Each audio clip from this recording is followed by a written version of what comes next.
Hi kids, hi families. Today we are going to talk about being bold and what that means. Now, today's hero's name is Rhonda.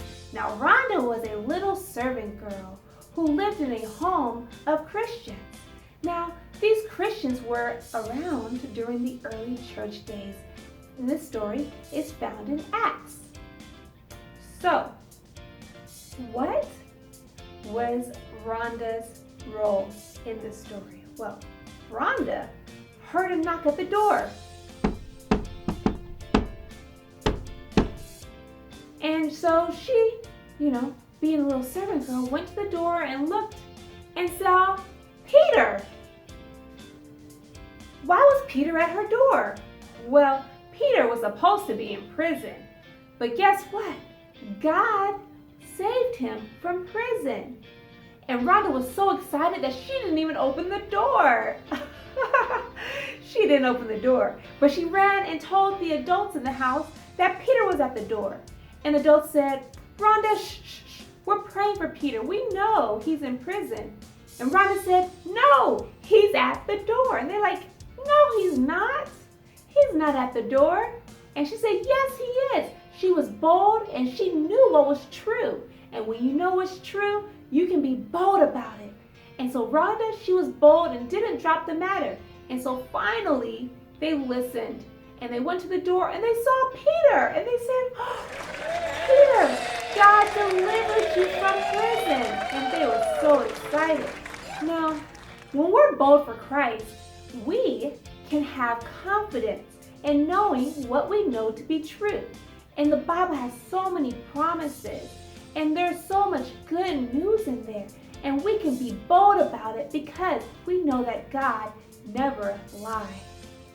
Now, when I think about being bold, I think about standing for what is right and telling people about who God is and sharing the gospel. And you have to be bold about that sometimes because everyone doesn't listen.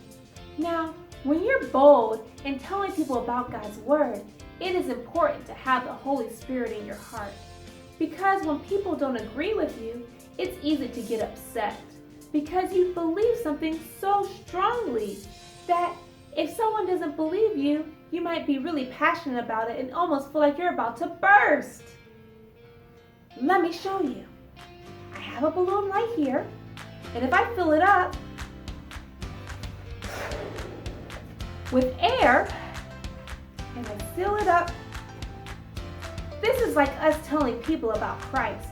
And we may say all these things, and we're like this balloon full of hot air. It burst. Why? Because all we were saying were things, but we didn't have the Holy Spirit in our hearts. And since the Holy Spirit wasn't in our hearts, we weren't able to stand the test, and we burst under pressure. That's not being bold. But when we're filled with the Holy Spirit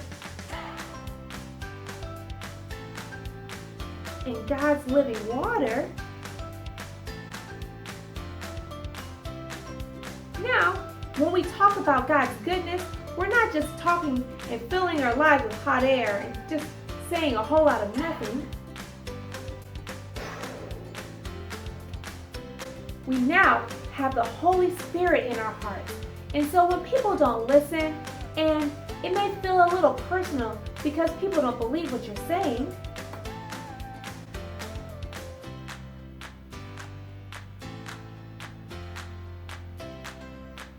wow, let's see that again.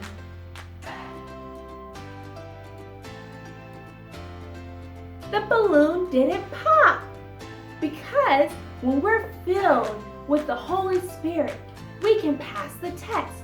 So it's really important when we're sharing God's good news to ask for the Holy Spirit to come into our hearts first, so that when people don't believe us and we're faced with trials and tests, we can stand the heat. And that is good news. Now, how does this work? Well, inside of this balloon, you have air. And the fire in the candle, the fire is what we call plasma. The matter is in the plasma phase. And it has a whole lot of energy. And we talked about that before, how you have all the energy and it's built up and it's moving really fast.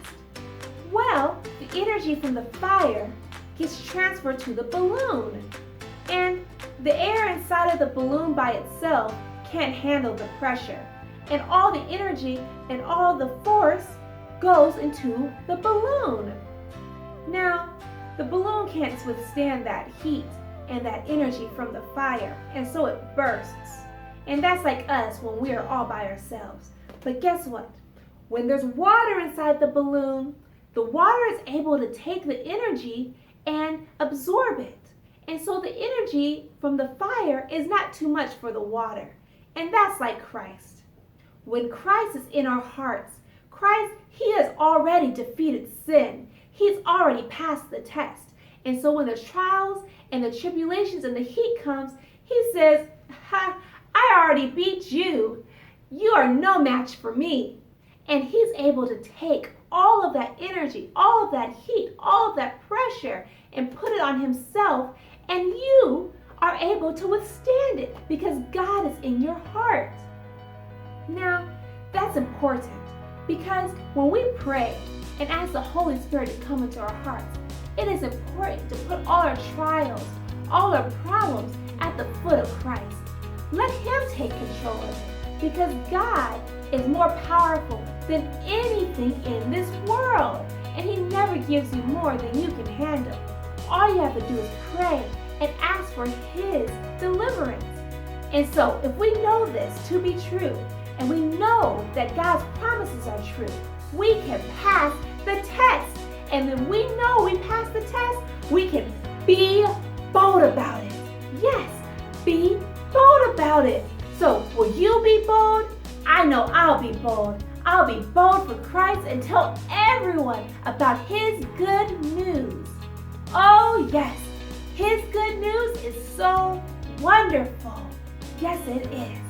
So, boys and girls, don't worry and don't forget, no matter what is going on in this world, we may have sorrow, we might have trials, we might have tribulations, but we can be bold because God is on our side. Yes, he is. All right, do you guys want to see that one more time? Let's do that one more time. All right, here we go.